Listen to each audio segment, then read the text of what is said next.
శ్రీముఖి మీ lucky friend. Yes, lucky friend అని చెప్పడం జరిగింది. ఎందుకు, ఇలాంటి రీజన్స్లో నీకు లక్ ఏర్పడింది? ఎలాంటి రీజన్స్ అంటే లక్ అంటే నాకు శ్రీముఖ్తో నేను ఏ షో వర్క్ చేసినా మంచి హిట్. అంటే మా ఇద్దరు కాంబినేషన్లో మేము ఏ షో చేసినా ఏదైనా ఈవెంట్ చేసినా అండ్ నేను తనతో మాట్లాడినప్పుడు ఏదైనా డిసిషన్స్ తీసుకున్నప్పుడు శ్రీముఖి చెప్తే 100% వర్కౌట్ అయ్యేది నాకు. అది సినిమా పరంగా కానీ అయినా షో పరంగా కానీ అయినా బడ్జెట్ పరంగా కానీ శ్రీముఖి ఇట్లా వచ్చింది, ఇట్లా ఏమంటే ఏ డిసిషన్ తీసుకుంటే బెటర్ అంటే చెప్పేది, ఇది బాగుంటుందిరా, బాగుంటుంది. లైక్ శ్రీముఖి కానీ చేతు కానీ ఇది బాగుంటుందిరా అని చెప్పడం. అండ్ తనతో కలిసి నేను ఏ షో చేసినా కూడా మ్యాక్సిమం ఇద్దరం కలిసి చేసిన షోస్ అన్ని బ్లాక్ బస్టర్ హిట్. ఆ పరంగా నాకు కోస్టార్లో లక్కీ కోస్టార్, లక్కీ ఫ్రెండ్ అన్నట్టు నేను అంటే నేను అనుకుంటుంటాను. ఆ విధంగా నేను లక్ అని ఫీల్ అయ్యాను. మంచి టికెట్ ఫినాల్ కూడా తన చేతిలో ఉంది. నేను అసలు ఎక్స్పెక్ట్ చేయలేదు. అంటే మామూలుగా అనుకుంటున్నాం, నీకు ఫస్ట్ అగ్గరలే కదా రాగానే తను వదిలేసి అందరికి అగ్గిచ్చింది. చాలా ఎక్స్ట్రా చేస్తుంది ఇది అని చెప్పేసి అనుకున్నాను లోపల రాగానే.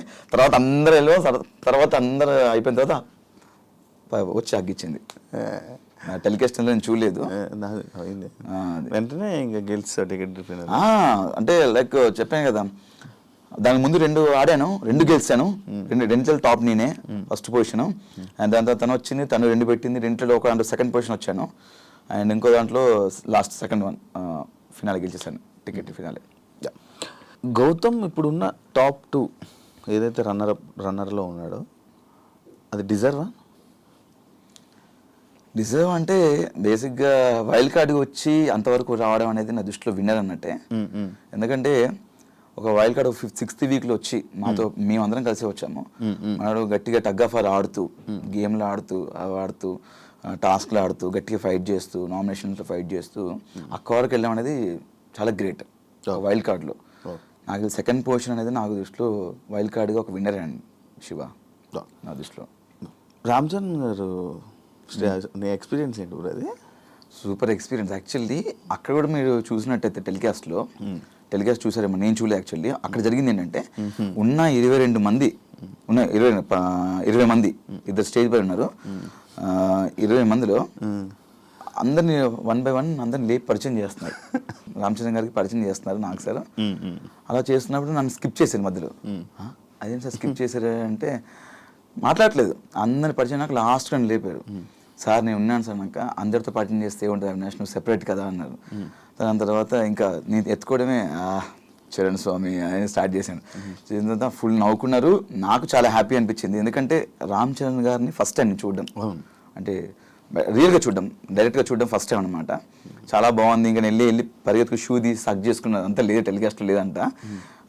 చాలా బాగా చెప్పారు ఆయన, చూస్తాము మీరు మా అమ్మగారు చెప్తుంటారు, రెగ్యులర్గా చూస్తుంటారు, మీకు కామెడీ చాలా బాగా చేస్తారని చెప్పారు స్టేజ్ పైన. ఆ టెలికాస్ట్లో ఉందో లేదో నాకు తెలియదు, బట్ చాలా మంచిగా అనిపించింది. ఎందుకంటే సీజన్ 4కి చిరంజీవి గారు రావడం అండ్ నేను సీజన్ 8లో మళ్ళీ ఉండడం, ఇక్కడ దీనికి రామ్ చరణ్ గారు రావడం చాలా హ్యాపీగా ఉంది. నేను ఇంకొకటి ఈ సీజన్ గురించి విన్నది ఏంటంటే, ఫస్ట్ సీజన్ ఎటువంటి సింపతి లేకుండా, ఎటువంటి ఏమీ లేకుండా నడిచిన సీజన్ అని చెప్పాను. నన్ను యాక్సెప్ట్ చేస్తావు బ్రో నువ్వు? యాక్సెప్ట్ అంటే యాక్చువల్లీ నేను సీజన్ 1 చూడలేదు, మధ్య మధ్యలో కొన్ని బిట్లు చూసాను. జెన్యూన్ ఒప్పుకుంటాను భయ్య, మేము చూస్తామని చెప్తే లేకపోతే చూడలేను. దానికి చూడలేదు కాబట్టి సమాధానం చెప్పలేను. ఇప్పుడు దాకా జరిగిన ప్రతి సీజన్ విన్నింగ్ వెనక ఏదో ఒక సింపతి కానీ, లేకపోతే ఏదో ఒక సిచ్యువేషన్ వస్తుంది, సింపతి అనే పాయింట్ కానీ, లేకపోతే అలాంటి సందర్భం ఈ సీజన్లో రాలేదు. ప్లెయిన్గా వెళ్ళి ఇలా కప్పు కొట్టారు అని చెప్పి ఉంది. దానికి ఏమంటావు? అంటే లోపల ఏమైనా సింపతి డ్రామా కానీ లేకపోతే అలాంటివి ఏమైనా జరిగాయా అని? అంటే మనడు ఫస్ట్ నుంచి నిఖిల్ ఎమోషనల్గా ఏదో లో ఉన్నాడు అని చెప్పేసి ఫస్ట్ నుంచి ఉన్నాడు. నేను కూడా బయట చూసినప్పుడు ఏంటి వీడు బాగా ఆడతాడు కదా, కొంచెం డల్ ఉన్నాడని చెప్పి లోపలికి వెళ్ళి చెప్పా, అరే ఏంట్రా 3-4 వారాలు నువ్వేం అంత ఏం లేదు, ఇంకా సరిగా ఆడలేదంటే లేదురా నేను యాక్చువల్లీ నేను ఇట్లే ఉంటారా నేను అన్నాడు. తర్వాత కొంచెం లోగా ఫీల్ అవుతున్నానని చెప్పేసి ఫీల్ అయిపోయిన తర్వాత మధ్యలో బయట నుంచి కంటెస్టెంట్స్ వచ్చి నామినేషన్ చేసిన తర్వాత కెమెరాకి వెళ్ళి, జనాలు నాకు ఓట్లు వేయకండి, నన్ను ఎలిమినేట్ చేసేయండి, నేను గేమ్ ఆడను, వెళ్ళిపోతాను నేను అని చెప్పి చెప్పుకున్నాడు. దాని తర్వాత ఏమైనా తెలియదు, సడన్గా వెళ్ళి మళ్ళీ కెమెరాకి లేదు నేను ఆడతాను నాకు ఓట్లు వేయండి అని మళ్ళీ చెప్పుకున్నాడు. మధ్యలో ఏదో డిస్టర్బెన్స్ ఉంది, దానివల్ల లోగా ఫీల్ అయ్యాడు. దాని తర్వాత మళ్ళీ గెట్ బ్యాక్ అయ్యాడని చెప్పాడు. మేబీ అతనికి పర్సనల్గా ఏమన్నా ఎమోషనల్గా ఉంది 100% ఉంది. అది ప్లస్ అయిందో మైనస్ అయిందో నాకు తెలియదు, బట్ ఆయనకు మాత్రం ఎమోషనల్ ఒకటి ఉంది. నిఖిల్ బయట నుంచి పరిచయం కదా నీకు? బయట పరిచయం షోస్ వరకే, బయట ఒకసారి కలిసాం అనమాట అంతే. జెన్యున్గా ఉన్నాడా లోపల? ఏమైనా తేడా కనిపించిందా? అంటే కొంచెం అడవాడి చేస్తాడు, బట్ అక్కడ అంత అడవాడి చేయలేదు. ఫస్ట్ కొన్ని వారాలు అయితే కొంచెం ఫ్రీక్ అవుట్ అయ్యి కొంచెం చిల్ క్యానటే కొంచెం సెటిల్డ్గా ఉన్నాడు. నేను అదే ఏంట్రా నువ్వు సైలెంట్గా ఉంటున్నావు ఏంటి, ఫన్ టాస్క్ వచ్చినప్పుడు కూడా ఎక్కువ ఇన్వాల్వ్ అయ్యాడు కాదు, సపరేట్గా కూర్చొని ఏదో చూస్తూ నవ్వేవాడు. నాకు అదే అనిపించింది, ఎందుకు అలా ఉంటున్నావు నువ్వు? విన్నర్స్ లక్షణాలు ఏమో అవి. మేబీ అయి ఉండొచ్చు. అంటే నేను చూసినంత వరకు నిఖిల్ కొంచెం అది కాదు వేరు ఉన్నాడు అంటే కొన్ని వారాలు, దాని తర్వాత లాస్ట్ కొన్ని వారాల తర్వాత మళ్ళీ ఓపెన్ అప్ అయిపోయాడు. చెప్పే కదా స్టార్టింగ్ కొంచెం డల్ ఉన్నాడు, లోగా ఫీల్ అయ్యాడు, ఏదో ఎమోషనల్ గా నేను లోగా ఫీల్ అవుతున్నా అని చెప్పాడు. దాంతో నేను వాడు అట్లా ఫీల్ అయినప్పుడు కూడా నేను వెళ్ళి చెప్పాను, అలా ఉండకరా, తినకుండా పడుకోవడం జరిగింది ఒక 2 సార్లు. నేను వెళ్ళి తిన్నురా, నీ పక్క తీసుకొస్తా కావాలంటే ఫుడ్ అని 3 o'clock 4 o'clock అలా ఉన్నవాడు. దాని తర్వాత ఈ ఫ్యామిలీ వీక్ ఏదైతే ఉందో బయట నుంచి కొంతమంది సెలబ్రిటీస్ రావడంతో దాని తర్వాత మారిపోయాడు మొత్తం మళ్ళీ. ఒకటి ఉంది బ్రో, కన్నడ తెలుగు. కన్నడ తెలుగు ఓకే, కన్నడ తెలుగు ఈ డిఫరెన్సెస్ లోపల ఏమైనా కనిపించాయా? నాకైతే ఏం కనిపించలేదు. అంత డిఫరెన్స్ చూసేందుకు నాకు టైం లేదు. ఫస్ట్ ఆఫ్ ఆల్ లోపల గేమ్ ఆడుకుంటూ వెళ్ళిపోతున్నాను. ఆ డిఫరెన్స్ నాకు లోపలైతే ఏం కనిపించలేదు. అందరం కలిసే ఉన్నాం, అందరం ఫన్ చేద్దాం. ఈ ఫినాలేలో ఏదో ఒక టాపిక్ ఏదో జరిగిందంట, అది లైక్ మా కన్నడ వాడు గెలిచారు అని చెప్పి టీంలో మెంబర్ జరిగిందంట. నన్ను అడిగారు, బట్ నేను చూడలేదు. ఒకళ్ళు చూస్తే దాని గురించి చెప్పొచ్చు, కానీ నా వరకు రాలేదు కాబట్టి మనం దాని గురించి రెస్పాండ్ అవ్వడం వేస్ట్ అంటున్నాను. హౌస్లో అందరు కంటెస్టెంట్లు కొంచెం డల్గా ఉన్నారు, లైక్ ఓన్లీ నామినేషన్స్ వచ్చినప్పుడే రేజ్ అవ్వడం, కానీ టాస్క్లు వచ్చిన మిగతా అవును మిగతా అప్పుడు సైలెంట్గా ఇటు సైడ్కి వెళ్ళి వాకింగ్ చేసుకోవడాలు, అటు సైడ్కి వెళ్ళి వాళ్ళు ఉండాలి. నామినేషన్స్ అప్పుడు సడన్గా ఏదో ఫైర్ వచ్చినట్టు చేసేవాళ్ళు కొంతమంది. జరిగింది ఇది. అంటే నేను కూడా అనుకున్నాను, అంటే కొంతమంది నామినేషన్స్ అప్పుడే మాట్లాడుతున్నాను, మిగతా అంతా మాట్లాడలేదు. వాళ్ళందరూ టాప్ 5కి వచ్చేసారు, లాస్ట్ వరకు వచ్చేసారు. మనం అన్ని చేసాం, మనకి ఎందుకు రాలేదురా టాప్ 5లో బయటకు వచ్చేసాం మనం అని నాకు అనిపించింది. అదొకటే కాదు కదా, అంటే నామినేషన్ ప్రక్రియ ఒకటే కాదు కదా, చాలా ప్రక్రియలు టాస్క్ ఉంటుంది, అవి ఉంటాయి, అన్ని ఉంటాయి. టాస్క్లు ఆడారు అంటే ఏమనంటే టాస్క్ ఒకటే కాదు, పర్సనాలిటీ కూడా అంటున్నారు. పర్సనాలిటీ ఎవరు చూపించలే? పర్సనాలిటీ అంటే ఆ పర్సనాలిటీ కాదు, క్యారెక్టర్ అంటే పర్సనాలిటీ అంటే నాకు అది బేసిక్గా అందరూ పర్సనాలిటీ అంటున్నారు. నాకు అర్థం కాలేదు పర్సనాలిటీ అంటే ఏంటి. ఫస్ట్ నేను అదే అనుకున్నాను, పర్సనాలిటీ అంటే బాడీ పర్సనాలిటీ ఏమో అని అనుకున్నాను. అదే పర్సనాలిటీ అంటున్నారు, నాకు కూడా అర్థం కాలేదు. అంటే మనం ఉండే విధానం అంట పర్సనాలిటీ అంటే, ఉండే విధానము మనం బిహేవ్ చేసేది పర్సనాలిటీ అంట. అది కూడా గేమ్ కిందకి వస్తా అని చెప్పారు. అందుకే మనకు అంటే మనకు అవన్నీ తెలియదు పర్సనాలిటీ, మనం ఎలా ఉన్నాం అలా ఉన్నాం. మనకు ఎక్కడైనా అనిపిస్తే ఫన్ చేయడము, ఏమన్నా ఎవరి మీద కామెడీ చేయడమో, లేకపోతే సరదాగా మాట్లాడుకోవడము. నాకేంటంటే నాకు తెలియక నేను అన్ని అడిగేశాను. మనం చాలా ఓపెన్ ఉంటాం కదా, బయట కూడా ఏంటో నీకు తెలుసు కదా, అలానే ఉన్నాం లోపల కూడా. కొంతమంది మరి నామినేషన్స్ అప్పుడు మాట్లాడడం, మిగతా అంత సైలెంట్గా ఉండడం అలా జరిగింది. సీజన్ 4కి 8కి డిఫరెన్స్ ఏంటి? 4 సంవత్సరాలు తేడా అని చెప్పక చెప్తావు అలా చెప్పను. సీజన్ 4కి చేతు అలాంటివి. దానివల్ల నువ్వేమైనా నీ క్యారెక్టర్ లైక్ అక్కడ సీజన్ 4లో నీ ఎంటర్టైన్మెంట్ వేరు, అక్కడ మనుషులు బట్టో లేకపోతే ఏంటో నాకు తెలియదు. సీజన్ 8లో నీ ఎంటర్టైన్మెంట్ వేరు, కొంచెం తగ్గింది. సీజన్ 8లో కొంచెం తగ్గింది. అవును, 4తో పోలిస్తే. ఓకే, అంటే బేసిక్ ఏంటంటే అప్పుడు పెళ్ళి అవ్వలేదు కదా, అప్పుడు పెళ్ళి అవ్వలేదు మన, అంటే ఇంకా అన్ని ఫన్ లేడీస్తో ఫన్ చేసేవాళ్ళము, చిన్న ఫ్లట్టింగ్ ఇక్కడ కూడా చేశాను, నేను చేయట్లేదు, ఇప్పుడు కూడా చేసా పెళ్ళైన తర్వాత కూడా. అంటే బేసిక్గా అక్కడ సీజన్ 4లో ఉన్నటువంటి కంటెస్టెంట్స్ బాగా కనెక్ట్ అయిపోయి మనం ఏమైనా చేయగానే మనకు రెస్పాండ్ అయ్యేవాళ్ళు. ఇక్కడ ఏంటంటే ఇక్కడ ఏమైనా అందామంటే భయం వేసేది, ఎవరితో ఫన్ చేద్దామంటే భయం వేసేది, ఎవరైనా రియాక్ట్ అవుతో తెలియదు. చూసావు కొంతమంది బుల్లింగ్ అన్నారు, కొంతమంది ఆమె కామెడీ చేద్దన్నారు. అక్కడి నుంచి నాకు ఇంకా ఎవరైనా కామెడీ చేద్దామని అడిగి చేసేవాడిని. ఇక్కడ ఏంటంటే మాకు బిగ్ బాస్ ఫన్ టాస్క్లు ఇచ్చేవాళ్ళు. ఏ టాస్క్ చేసిన తర్వాత ముందు ఒక డిస్క్లైమర్, దాని ఏమంటారు డిస్క్లైమరేనా ప్రొనౌన్సియేషన్, ఓకే, ఆ చెప్పి ఎవరిని ఉద్దేశించి కాదు, సరదాగా నవ్వుకోవడానికి. మనం సినిమా థియేటర్లో ముందు వస్తాయి కదా, ధూమపానం మద్యపానం ఆరోగ్యానికి హానికరం, ఎవరిని ఉద్దేశించి కాదు, సరదాగా నవ్వుచ్చడానికి. కేవలం మీ క్యారెక్టర్ కొంచెం ఎగ్జాజరేషనా ఏంటది? అది కాదు, అది కూడా 2 కాక ఇంకోటి ఉంది, ఏంటది? అది కూడా కాదంట, ఏదో ఎగ్జాగరేషన్, దాన్ని కొంచెం దానికి యాడ్ చేసి, లేనిది యాడ్ చేసి చేయడం. అలా చేస్తామండి, ఎవరు హట్ అవ్వద్దు అని చెప్పేసి చేయడం జరిగింది. అయినా కూడా హట్ అయ్యారు కొంతమంది, అట్లా చెప్పినా కూడా. కొంతమంది తీసుకున్నప్పుడు మనం కొన్ని చేద్దాం అనుకుంటాం, ఈ సిచ్యువేషన్లో ఇది వచ్చినప్పుడు ఏదైనా పంచ్ చేద్దాం అనుకుంటాం, ఏదైనా ఫన్ చేద్దాం అనుకుంటాం. కొంతమంది తీసుకున్నప్పుడు అక్కడ తగ్గింది అలాంటి ప్లేసెస్. అండ్ అది కాకుండా సీజన్ 4లో 7th వీక్ వరకు అవినాష్ ఓన్లీ కామెడీ చేశాడు, సీరియస్ యాంగిలే చూడాల. మనకు లేదు అది ఫస్ట్ ఆఫ్ ఆల్. ఈసారి స్టార్టింగ్ వెళ్ళంగానే వచ్చింది. స్టార్టింగ్ మన లేనిది మన మీద క్రియేట్ చేసి లేనిది చేస్తే ఇంకా నాకు తిక్కరేగింది. బుల్లింగ్ అన్నారు, అదే అన్నారు, నాకు నచ్చలేదు అన్నారు. అరే నాకు నచ్చినప్పుడు ఒకటి మమ్మల్ని లోపల ఎందుకు పంపించారు? ఎంటర్టైన్ చేయని పంపించాను. నువ్వు వచ్చిన వాళ్ళు కూడా మనతో పాటు వచ్చిన వాళ్ళే, తీసుకున్న వాళ్ళు కూడా. అతను వచ్చిన వాళ్ళు మనతో పాటు వచ్చిన వాడే, నువ్వే తీసుకున్నప్పుడు అరే మనం చేసింది చేయమని ఫన్ చేయమని మమ్మల్ని పంపించారు, నువ్వు రాగానే నువ్వు తీసుకొని అది తీసుకొని నాకు తెలియదు ఫస్ట్ ఆఫ్ ఆల్ నచ్చదని. దాని మీద నువ్వు ఫైట్ చేసి అదే పాయింట్ మీద నువ్వు దాన్ని లాగుతున్నావు, ఇంకా దాన్ని హైలైట్ చేసి ఏదో నెగిటివ్ చేయాలి అని చెప్పేసి చిన్న విషయాన్ని పెద్ద చేయడాన్ని నువ్వు చూస్తున్నావు. నేను ఎందుకు కూరుకుంటా? అంత గట్టిగా అరిచినప్పుడు నాకు అరవడం గొంతుంది, నేను గట్టిగా అరుస్తే, ఇంకా నేను అరిస్తే డైరెక్ట్ కరీంనగర్ దాకానే పడుతుంది మళ్ళీ.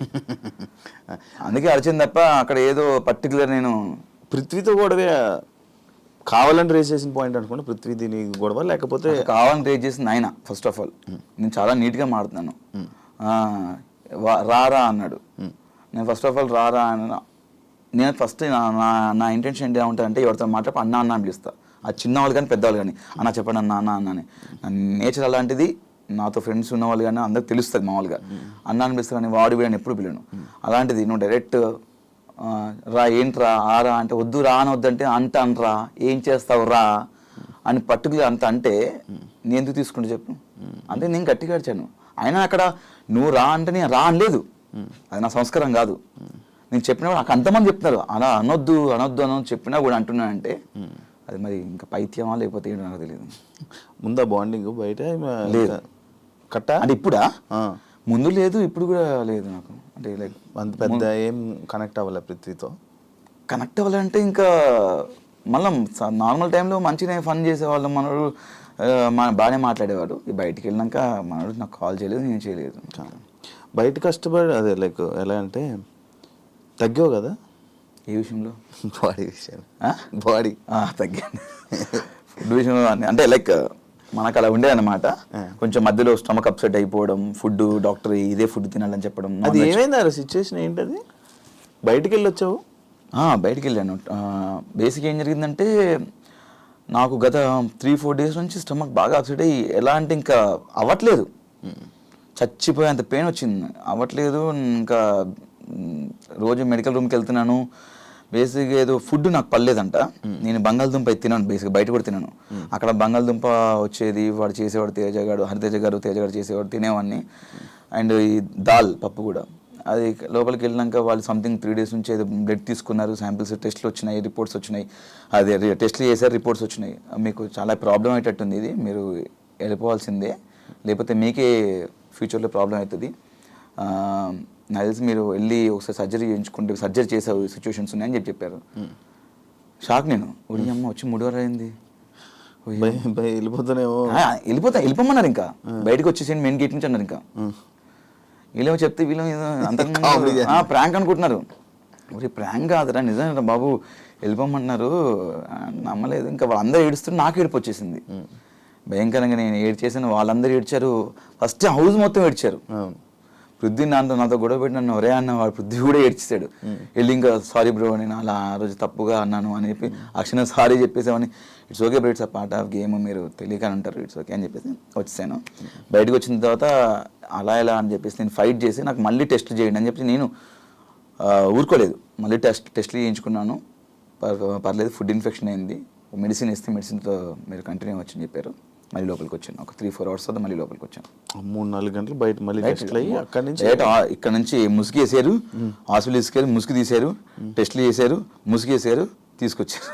గ్యాప్లో చూడలే ఎక్కడా బాబోయ్ అసలు నాకు ట్రాఫిక్ సౌండ్ వినబడుతుంది అంతే, ఇంకేం లేదు. ఎక్కించే డైరెక్ట్ తీసుకెళ్ళారు, ఏదో అన్ని ఇట్లా పట్టుకొని ఎక్కాను మరి, మెట్లు ఎక్కడం కానీ లిఫ్ట్ ఎక్కడం కానీ. బయట 5 వారాలు అందరినీ చూసి వెళ్ళావు కదా, వాళ్ళని స్టడీ చేయలేదా నువ్వు? బయట ముందు నువ్వు స్టడీ చేసి వెళ్ళలే? కొన్ని ఒక 2-3 ఎపిసోడ్లు, 3-4 అంతే, 2-3 కాదు, ఒక 3-4 ఎపిసోడ్ చూసాను నేను. కానీ ఎవరు ఏంటని ఒక ఐడియా ఉండి వెళ్తావు కదా, నీకు చాలా ఈజీ స్టెప్ కదా అది. అంటే ఇప్పుడు ఈజీ స్టెప్ అంటే నేను చూసి తెలుసుకోలేదు, మామూలుగా ఫ్రెండ్స్ కానీ లేకపోతే ఇంట్లో వాళ్ళు వీళ్ళు చెప్పడం, అది విని ఓకే అని అనిపించింది. లోపలికి వెళ్ళిన తర్వాత కంపల్సరీ నేను సాటర్డే ఎపిసోడ్ లోపలికి వెళ్ళాను, Sunday episode Saturday episode I think so, నాకు గుర్తులేదు. వెళ్ళాను, దాన్ని నెక్స్ట్ డే నామినేషన్ పెట్టారు. దాంట్లో నేను చూసిన ఒక 2-3-4 ఎపిసోడ్స్లో నాకేం నామినేషన్ పెట్టారు, కంపల్సరీ పాయింట్ పెట్టాలి కాబట్టి నాకు అక్కడ పెట్టాలనిపించింది, పెట్టేశాను. బట్ ఓవరాల్గా నేను ఈ ప్రోమోలు ఇవి ఎక్కువ చూశాను, టు బి ఫ్రాంక్ జెన్యూన్గా ఎపిసోడ్ చూడలేదు. చూసి ఆ కొంత ప్రోమోలు కానీ చూసిన 3-4 ఎపిసోడ్లో ఒక్కొక్కరి మీద ఒక ఐడియా వచ్చింది అంతే, క్లియర్గా రాలేదు నాకు. లోపల నువ్వు అన్నది నువ్వు లేకపోతే ఇది బయట కట్ అయిన, అంటే బయట కట్ అయింది చూపించలేదు అనే సిచ్యువేషన్ ఉందని ఇది ఇంకో ఎపిసోడ్ చూసుకోలేదు యాక్చువల్లీ, అసలు చూడలేదు టైం. ఇప్పుడు ఎక్కడ మొన్న వచ్చాము, అంతా రెస్ట్ ఫుల్ హెడ్ఏక్గా ఉండే, అంతే ఈ రోజు దగ్గరకు వచ్చేసిన. అదే థ్యాంక్ యూ వచ్చినందుకు. అన్ఫేర్ ఎలిమినేషన్ ఎవరిది అనిపించింది? అన్ఫేర్ ఎలిమినేషన్ కాదు కానీ టైంలో తీసుకున్న రాంగ్ డెసిషన్ తీసుకుంటే అనిపించింది మణికంఠది. ఆ క్షణం కూడా నేను హౌస్లో అందరూ ఉన్న హౌస్ మేట్స్ అందరూ వెళ్ళాలి పాపం, వెళ్తా అంటున్నాడు కదా పంపించేసేయండి, ఇబ్బంది పడుతున్నాడు కదా పంపించేసి అని అన్నారు. వెళ్తా అన్నప్పుడు అతనే వెళ్తా అన్నప్పుడు పంపించేయచ్చు కదా అని చెప్పారు. మీరందరూ రిక్వెస్ట్ చేశారా? రిక్వెస్ట్ నేను, మహబూబ్ అండ్ ఇంకోరు నైని అనుకుంటా, క్లియర్ గుర్తుంది, బట్ నేను చెప్పింది గుర్తుంది. సో అలాంటి ఆలోచన వస్తుంది, అలాంటి థాట్స్ వస్తాయి, బట్ యాజ్ ఏ మనం నచ్చజెప్పి ఉంచితే బెటర్ కదా, ఎప్పటి నుంచో బిగ్ బాస్కి రావాలనుకుంటున్నాడు అని చెప్పేసి నేను మనకంటే ఉంటే బాగుంటుంది అనిపించిందని నేను చెప్పాను అక్కడ. అన్ఫేర్ ఎలిమినేషన్ అయితే ఏం లే. అన్ఫేర్ ఎలిమినేషన్ అంటే ఎవరిది ఉంది, నేను వెళ్ళిన తర్వాత లేదు, అదే రోహిణిది బాగా ఆడింది. అంటే అన్ఫేర్ ఎలిమినేషన్ అంటే ఓట్లు పడకపోవడం వల్ల బయటకు వచ్చిందని చెప్పేసి అలా, బట్ ఓట్లు పడితే బాగుండని నా ఉద్దేశం అంతే. నీ ఉద్దేశంలో టాప్ 2 ఎవరు అనుకున్నాడు డిజర్వ్ పర్సన్స్? టాప్ 2 నువ్వు, రోహిణి.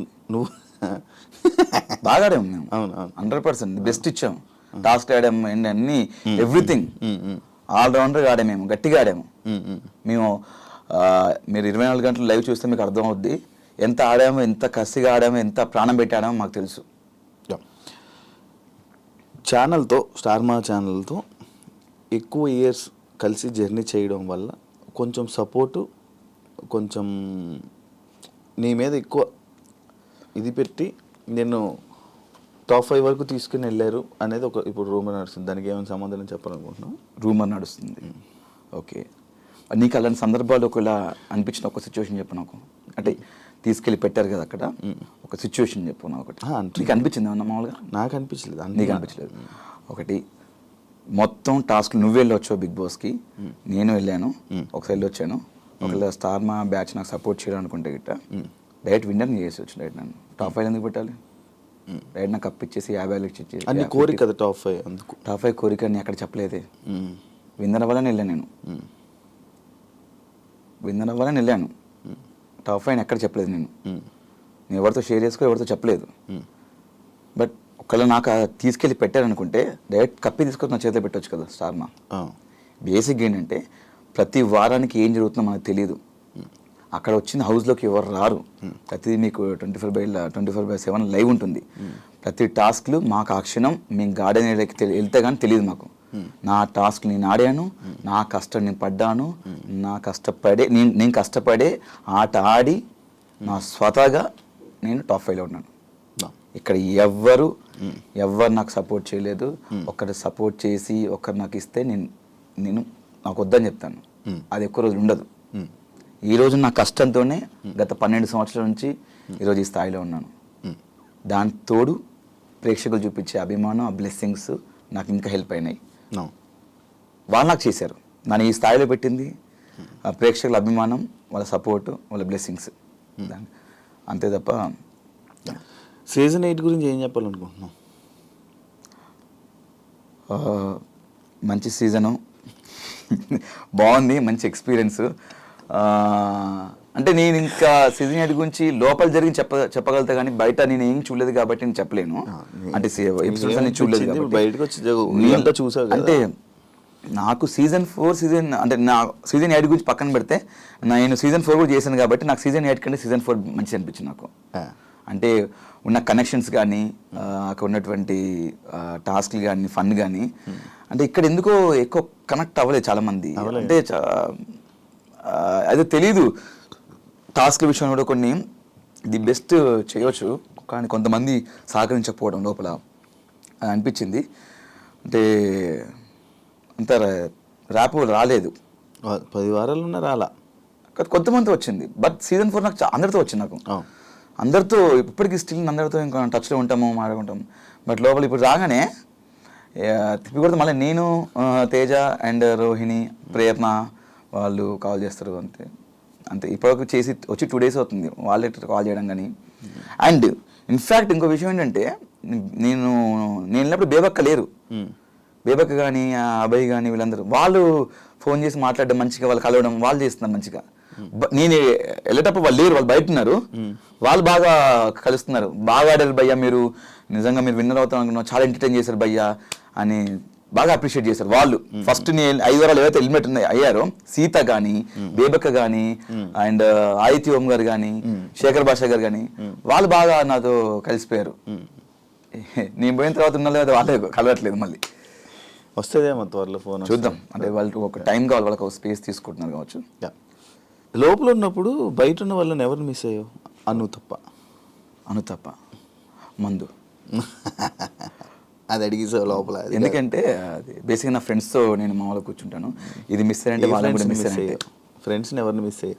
ఫ్రెండ్స్ అందరూ లైక్ శ్రీముఖి, చేతు అండ్ లైక్ ఆబ్వియస్లీ నువ్వు ఉన్నావు, చాలా మంది ఫ్రెండ్స్ కలిపి కొట్టేసాడు అంతే. చాలా ఫ్రెండ్స్ అంటే నాకు చాలా తక్కువ ఫ్రెండ్స్ ఉంటారు శివ, అది నీకు కూడా తెలుసు. నేను ఎక్కువ చాలా మంది చాలా తక్కువ కలుస్తుంటాను. అదే శ్రీముఖి, చేతు లైక్ అంతే వాళ్ళే ఇద్దరు. నువ్వు రోహిణి తేజ గ్రూప్ గేమ్ ఆడారు అని చెప్పి ఒక పాయింట్ స్టార్టింగ్లో నేను అడగడం జరుగుతుంది. నేనేం గ్రూప్ గేమ్ ఆడలేదు, ఇది ఆడలేదు అన్నావు కదా. సుడోకో గేమ్లోని నీకు తేజ హెల్ప్ చేశాడని చెప్పి అది బాగా వైరల్ అయింది బయట. హెల్ప్ చేయలేదా నీకు? వైరల్ అయిందా? రూమర్ వచ్చింది. ఓకే, అక్కడ తేజ గారు మీరు కట్ చేస్తే తేజ గారు అటు సైడ్ ఉంటాడు లాస్ట్లో, నేను ఇటు సైడ్ ఉంటాను. చాలా డిఫరెంట్, చాలా గ్యాప్ ఉంటుంది. అండ్ అక్కడ అన్ని 79 కెమెరాలు ఉన్నాయి. ఓకే, ఒక కెమెరాలు చూపించండి. బిగ్ బాస్ అంత కెమెరా రికార్డ్ చేస్తారు. ఆయన అక్కడ 2 సంచాలకులు ఉన్నారు, మానస్ అండ్ ప్రియాంక 2 ఉన్నారు. అండ్ అక్కడ చాలా మంది ఉన్నా కూడా చాలా మంది చూస్తున్నారు. నేను ఎవ్వరు చూడట్లేదు. నేను నాకు బేసిక్గా నాకు మ్యాథమెటికల్ నేనే షాక్ అయ్యాను అసలు నేను ఎట్లా పెట్టేశానని చెప్పేసి. నాకు 15 నెంబర్ ఇచ్చారు కాబట్టి ఓకే, ఒక 25-30 ఇస్తే 15 ఇట్లా పోయింది. నేను ఫస్ట్ 6 పెట్టేశాను, ఇలా ఇలా ఇలా ఇలా ఇలా ఇలా పెట్టేశాను 6. తర్వాత డాగ్లైన్ కూడా పెట్టా అని చెప్పేసి అన్నారు. ఫస్ట్ డాగ్లైన్ అంటే నాకు అర్థం కాలేదు. నాకు నీకు ఇంగ్లీష్ పదాలు కొన్ని తెలియదు, వాళ్ళు కొన్ని పదాలు పడతారు, అబ్బో అవి చాలా బీభత్సంగా ఉంటాయి. అవి నేను చదువుకున్న నా చదువులు ఎక్కడ కనవాలి అవి. ఈ డాగ్లైన్ అంటే ఇట్లా పెట్టేసాను, ఇంకేం డాగ్లైన్ ఏంటో అని చెప్పి నేను షాక్ అయ్యాను. డాగ్లైన్ అంటే మేబీ ఇట్లా ఒకటి ఇక్కడ ఒకటి ఏమన్నా డాగ్లైన్ అనుకుంటా, అట్లా అట్లా కదంట, ఇట్లా అంటే డాగ్లైన్ అందంగా అలా కూడా పెట్టా అని చెప్పి మొత్తం 6-8 వస్తాయంట. అలా లేదు కదా, ఉంటుంది అనుకుంటా, అది ఉంటుందంట. అట్లా 8 వస్తాయంట. 1 2 3 4 5 6 7 8 ఇట్లా రావాలంట. నేను 6 పెట్టేశాను. 6 పెట్టేసిన తర్వాత పెట్టేసాను కొడదామని చెప్పేసినాక లేదు డాగ్లైన్ పెట్టాలని చెప్పినాక కొంతమంది ప్రేరణ 7 పెట్టింది, ఇంకొకరు 7 పెట్టా. ఈలో నబిల్ వచ్చేసి వెళ్ళి పెట్టేసని చెప్పేసి వాడు గంట కొట్టేసాడు. గంట కొట్టిన పోయిందా లేదు రాంగ్ పెట్టేసని చెప్పారు. అమ్మని అమ్మ ఏదో 6 పెట్టేసాను పెట్టేది అని చెప్పేసి అప్పటికి ఈజీగా నాకు అయిపోయింది. 6 6 4 10 10 ఇక్కడ 5 15 తర్వాత మళ్ళీ ఇంకోటి 5 8 ఇట్లా కౌంట్ చేసుకొని 8 9 10 11 12 13 15 ఇట్లా అన్ని పెట్టేసుకుని ఆమె బిగ్ బాస్ చాలా టైం అయింది, ఎవరు పెట్టట్లేదు. లాస్ట్ ప్రేరణ ఒకటి 7 పెట్టింది, 8 పెట్టాలి యాక్చువల్లీ. బిగ్ బాస్ ఏం చేస్తారంటే అందరు క్లూ ఇచ్చారు. నబిల్ ఈలోపు గంట కొట్టేశాడు, బట్ అయినా మళ్ళీ అవకాశం ఇచ్చారు, క్లూ ఇచ్చారు. ఏంటది మధ్యలో 5 వస్తుందని చెప్పేశాడు. నేను ఏం చేశా, 5 వస్తుందని చెప్పేసి ఫస్ట్ అన్ని చూసుకున్నాను, 5 వస్తుంది. 2 నెంబర్లు ఈ 5 సీట్ పెట్టి 5 సీట్ పెట్టేసి ఇంకో నెంబర్ ఎట్టి పెట్టేసి కింది మార్చి అంతే. మార్చి మళ్ళీ ఒకసారి ఫట్ ఫట్ ఫట్ ఫట్ ఫట్ ఫట్ చూసుకొని అమ్మాయి అయిపోయిందని చెప్పేసి అందరం చూశాను. అయిపోయింది గంట కొట్టేసి అన్నారు. అన్నా చూసుకో అన్న తేజగాడు అయిపోయి అన్నా చూసుకో కరెక్ట్ పెట్టాలి అని చూసుకో అన్నాడు. వాడు ఏదంతా కరెక్ట్ పెట్టాలి చూసుకోమన్నాడు. ఎందుకంటే మళ్ళీ నబిలా గంట కొట్టేసిన తర్వాత మళ్ళీ ప్రాబ్లం అయిపోయిందని చెప్పేసి మళ్ళీ చూసుకున్నా. కరెక్ట్ ఉంది అని చెప్పేసి వెళ్ళి కరెక్ట్ ఉంది మళ్ళీ నబిలా గంట కొట్టిన అనుకో లాస్ట్ వెళ్ళిపోతాను బాబోయ్ అని చెప్పేసి మళ్ళీ వెళ్ళి మానస్ నేను పెట్టేసాను నాకైతే క్లారిటీ ఉంది కనుక నీ కాన్ఫిడెంట్ కొట్టేసి అవినాష్ అన్నాడు. వెళ్ళి చూశాను ఒకసారి మన మానస్ సంచల్ గారు మానస్ వెళ్ళి చెక్ చేసుకున్నాడు ఓకే చూసుకున్నాను అంతా చూసుకొని సరే ఉన్నాడు. గంట పట్టుకున్నాను మానస్ కొట్టేస్తా అని చెప్పేసి గంట లేపాను. లేపి గంట ఊగింది. నేను కొట్టలేదు కాన్ఫిడెంట్ గంట లేపి సౌండ్ వచ్చి కొట్టేసినట్టంటే కాన్ఫిడెంట్ అన్నది కొట్టేసాను ఇంకప్పుడు. అంతే తప్ప ఇప్పుడు అక్కడ ఉన్న వాళ్ళు నాకు హెల్ప్ చేస్తా అని చెప్పేసి వాడు వచ్చి తెచ్చాడు అన్న ఇక 5 పెట్టు ఇక్కడ 6 పెట్టు అక్కడ ఇక ఇది పెట్టు అని పక్కన కూర్చొని ఇద్దరం మంచి వాటర్ తాగుతూ చిల్లవుతూ ఆ చెప్పలేదు. వాడు దూరం ఉన్న అక్కడే మీరు చూస్తే ఫ్రేమ్ చూడండి వాడు ఎక్కడో ఉంటాడు. దీన్ని బేసిక్గా నేను అక్కడికి వెళ్ళి గంట కొట్టే టైంలో మేబీ వచ్చి అందరు వచ్చి చూడడానికి వచ్చారు. అక్కడ చూసి ఉండొచ్చు తప్ప నేను అప్పటికి గంట లేపేసా. దాని గాలికి కాదు మామూలుగా గంట ఇప్పుడు గంట కొట్టాలంటే ఇలా కదా గంట లేపేసారు కదా ఊగింది లోపల అటు ఇటు కొట్టేసినట్టు అని చెప్పారు. నాకు కాన్ఫిడెంట్ ఉంది లెక్క పెట్టుకున్నాను. అది కరెక్టో కాదో తెలీదు బట్ కొట్టేద్దాం ఎందుకంటే ఫస్ట్ ప్లేస్ వస్తుంది అని చెప్పేసి కట్ చేస్తే 2 నెంబర్ చేంజ్ చేశా నేను. 5 మధ్యలో పెట్టా ఇంకోటి ఇటు పెట్టా కింద చేంజ్ చేసా అంతే సెట్. బట్ ఐ సేర్ అంటే నాకు కొట్టేయాల్సిన అవసరం లేదు. బట్ ఎవరైతే రూమ్ అని అనుకుంటున్నారో కొంతమంది హేటర్స్ ఉంటారు. బేసిక్గా నాకు ఉండరు హేటర్స్. ఎవరో కొంతమందిని తరపు నుంచి మాట్లాడాలనుకుంటే మాట్లాడుకోండి. నేనైతే ఐ స్వేర్ సాక్షిగా మనస్సాక్షిగా కొట్టేసుకొని చెప్తున్నాను సొంతగా ఆడుకున్న game. Thank you Avinash interview ఇచ్చినందుకు అండ్ టాప్ వేలో ఉన్నందుకు కంగ్రాచులేషన్స్. మళ్ళీ మంచి సక్సెస్తో మళ్ళీ ముందుకెళ్ళి ఇంకా అందరినీ ఎంటర్టైన్ చేస్తామని మనస్ఫూర్తిగా డెఫినెట్గా thank you so much Shiva. చాలా ప్రొఫెషనల్గా చెప్పాను. అండ్ ఇంకొక గెస్ట్తో మళ్ళీ మేము ముందుకు వస్తాం. అంతవరకు సియా బాయ్.